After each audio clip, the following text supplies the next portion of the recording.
Okay, so before we jump into Maya, I wanted to recap a little bit of my game plan. So, last we had looked at this together. I was still figuring some things out, but you guys got a good window into my creative process. And so, I think I finally found something I'm happy with. I'm going to attempt to move forward with. I'm not locking anything in stone. If things need to change as I continue to move forward, I will totally change things around as necessary. But you can see here, right? I'm going to have Spidey swinging in from left to right. I have the poses pretty much numbered 1, 2, 3. He's going to be doing a spin into this pose here. I've managed to do some kind of a behind the back kind of a pose like I was talking about. And he'll shoot like a web ball here. Then from 3 to 4, he'll shoot out some webs and kind of fling himself towards the camera. He'll kick the camera, and then from kicking the camera, he'll spring backward, kind of do a kind of a little bit of a twirl and a twist, and end on this Spider-Man pose here. I have some very rough thumbnails as to how I envision it happening in the frame, right? So he's swinging from left to right here. From here to here, this is pose 4, 5, and 6. He's going to be kicking the camera, and then he's going to be springing away from the camera in pose 7.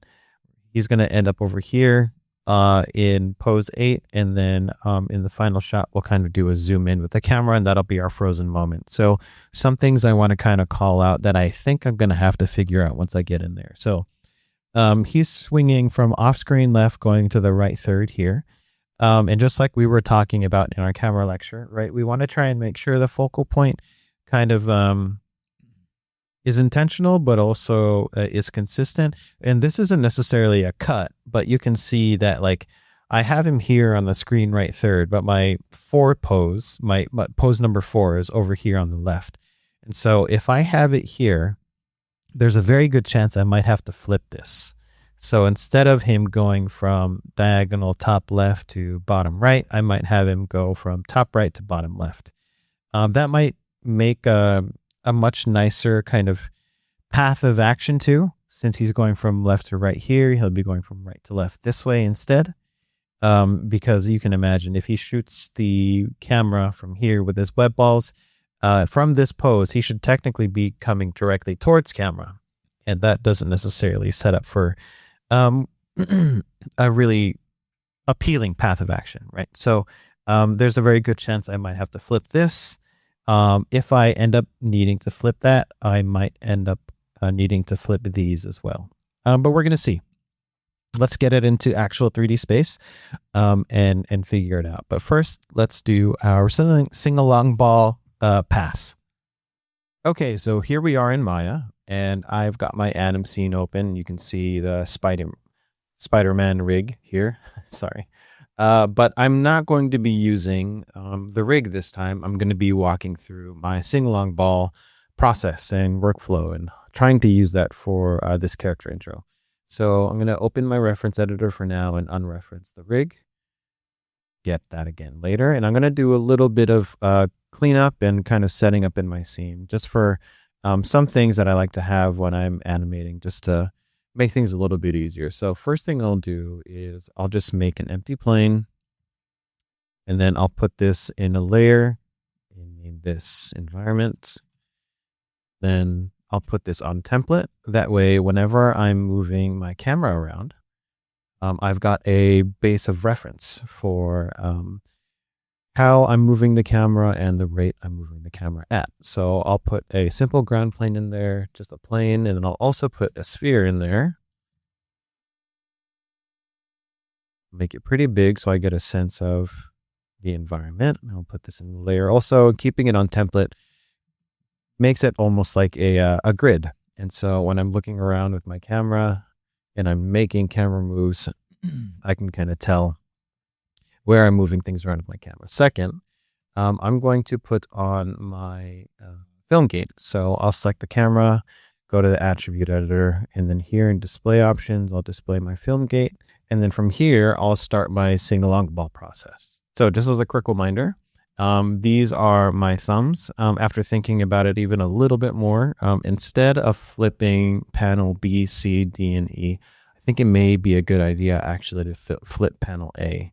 So that way, instead of Spidey going from left to right, he'll be going right to left, and that way he'll end up the point at which I want him on screen, which is on the left third by panel B, which is pose 4. Okay, that out of the way, and I got an idea in my head of how I want the performance to go and kind of the rhythm, and I'm going to keep it very, very simple. So I'll be animating at 30 FPS since it'll be for a game, and I'm going to try and keep it to 5 seconds. So let's start with a ball, and just to keep things a little bit light, I'm going to kick down this sub Ds, and then I'll turn this red just so it's easy to see.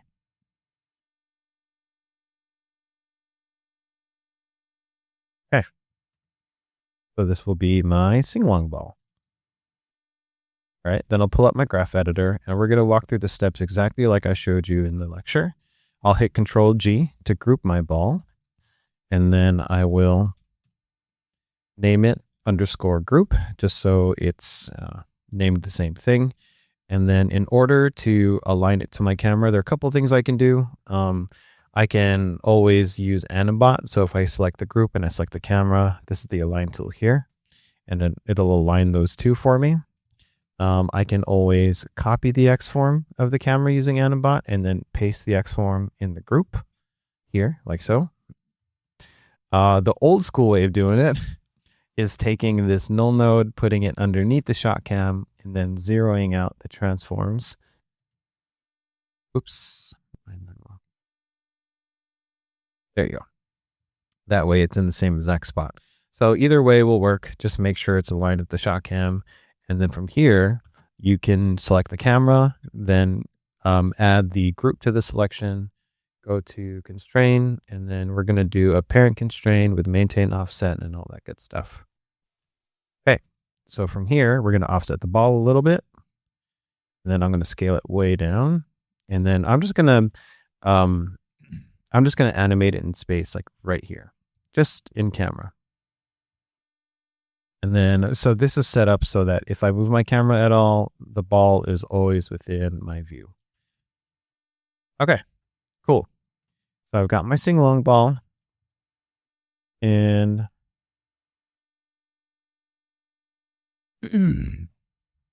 what I'll do is, let's make it a little bit bigger for now.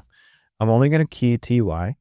And so what I'm going to do is the rhythm that I'm kind of visualizing in my head and kind of seeing and kind of feeling, I'm going to animate that in TY, and I will use that as my animation clothesline or my basis for my performance for this. Okay. So the way I want him to swing in is I'll start from the bottom, and then I'll lay this out just like I would if I'm doing like a normal animation. So the way I like to do it is I like to set my keys first, just in sequence, and I can time it out later. So let's see. And ease, and then to the bottom. Actually ease, and then let's say this will be hitting the camera, and then jumping back. And then, what I think I might need is, I might need some kind of a different color on the ball, because I might want to use the scales, and I might also want to use the rotations. It's okay. Let's do TY for now. So if I'm timing this out, okay, so let's go ahead and space these out. Probably want this in linear. Where's my pen? Sorry. And I'm going to want to hold this here. I think I'm going to need more time to swing in. Then I'm going to need a longer time to hold. Longer time, more time to swing in. A little bit less.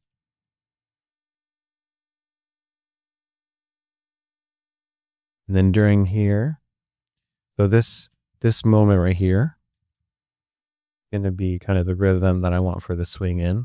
So during this hang time, I'm going to have him shoot a web ball. I'll probably represent that using scale, but but this is good for now.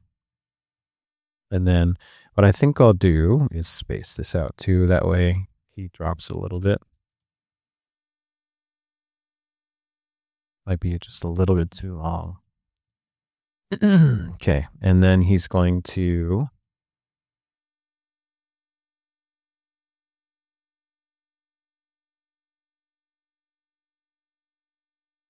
ease out of this a little bit. And then he's going to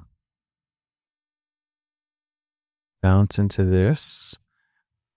Where's my bounce tangent? There it is. Okay. He may not bounce. I think I'm going to need him. So for this part here, I'm timing out. When he turns to the camera, he webs on the sides of the camera and he pulls himself towards the camera so he can kick it. Maybe a little bit too long.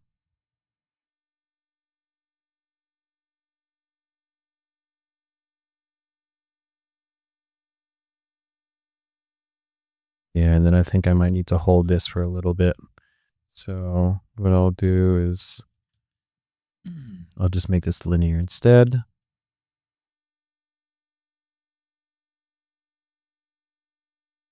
It's too long.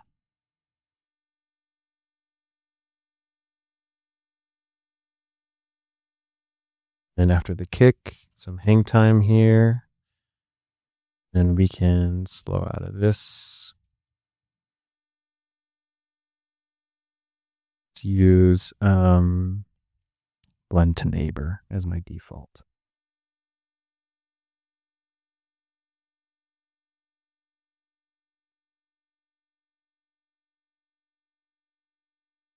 I think I need one more frame here and one frame less here.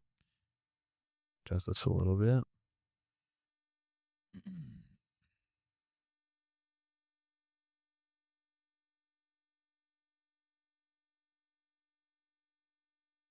Then this is the part right here where he'll be jumping back from camera. So from here, he'll be jumping backwards and kind of spinning, and then he'll hold into this pose. So I'll probably use some twist in the ball to represent a little bit of that texture, and I'll be animating the camera also. So I can already tell I want this to be faster. This cadence is kind of feeling a little bit even, so the timing I'm going to want to break up a little more. I probably want these on linear or bounce.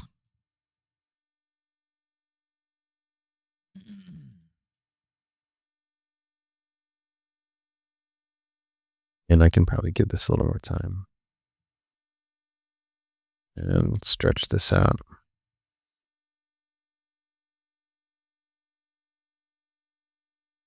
Okay, and then somewhere here, I'm going to key the scale.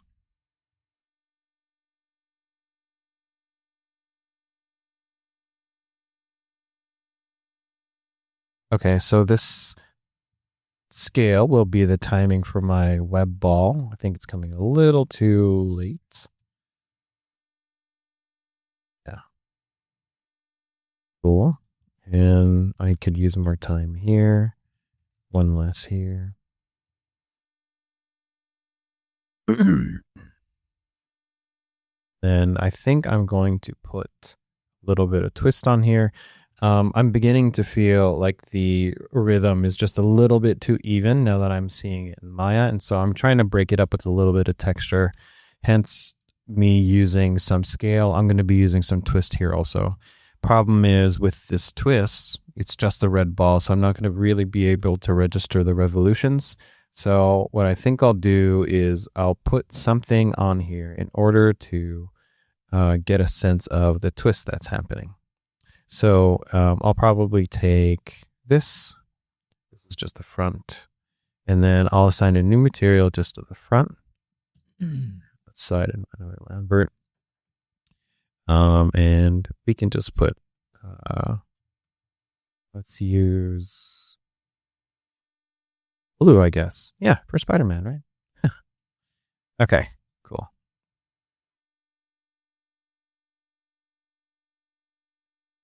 And then I think I'm going to do Um, Probably these faces also.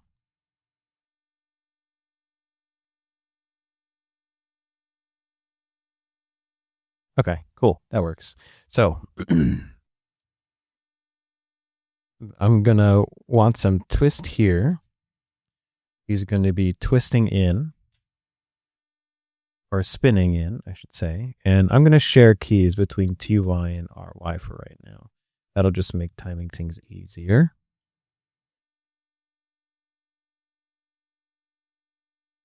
And share did. Okay.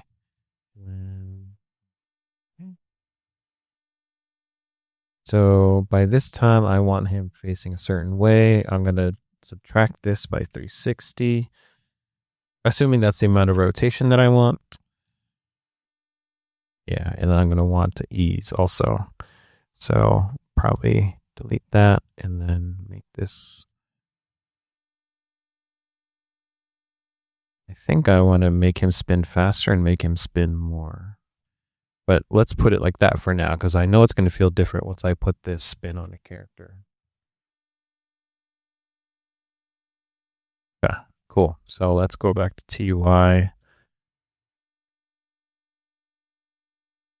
And let's put a little more hang time here. That way this feels a little sharper.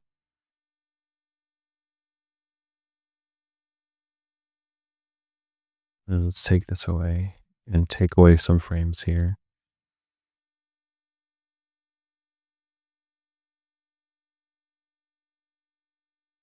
Let's add that back. Sorry.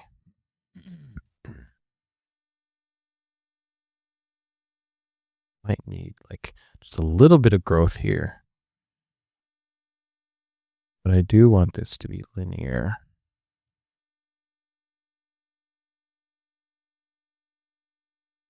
Then we can use the spin here.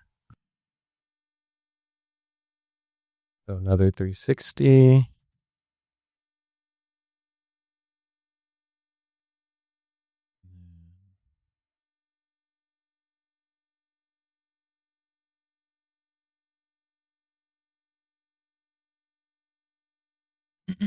And then we'll have a frozen moment. So let's say this is 51. Let's go to frame 100 maybe. Have it kind of drift for a while.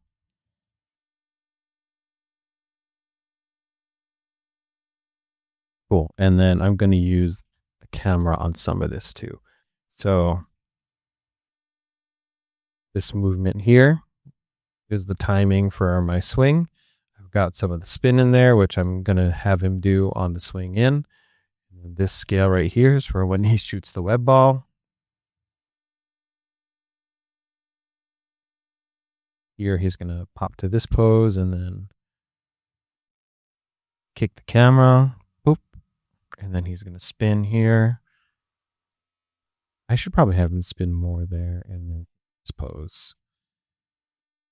Yeah, that's what I'll do. So let's make this 540 instead. Actually, 720, excuse me. So we'll do 2 full revolutions. Okay, so I'm afraid that the speed at which this is happening, the spin's actually not going to read.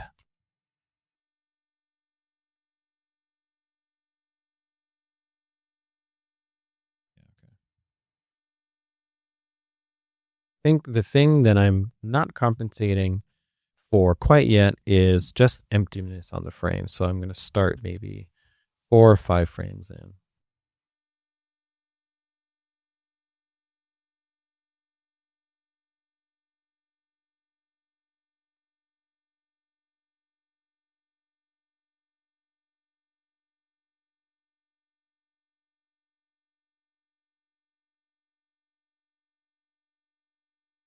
Okay, cool. Yeah. So this is looking like it's going to be shorter than 5 seconds, which is great.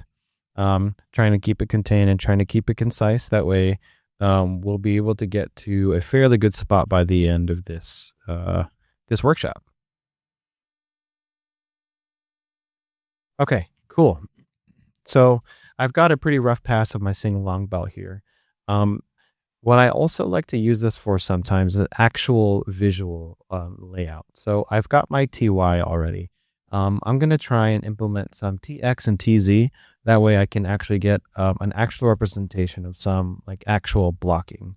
And when I say blocking, I mean like staging, where the character is going to be, where they're going to be in relation to the camera and screen space, and how I envision them moving through the scene.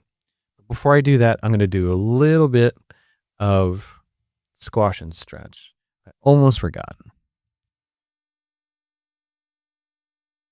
Here, this is where I want shape change in my pose. If you remember, I've got shape change here.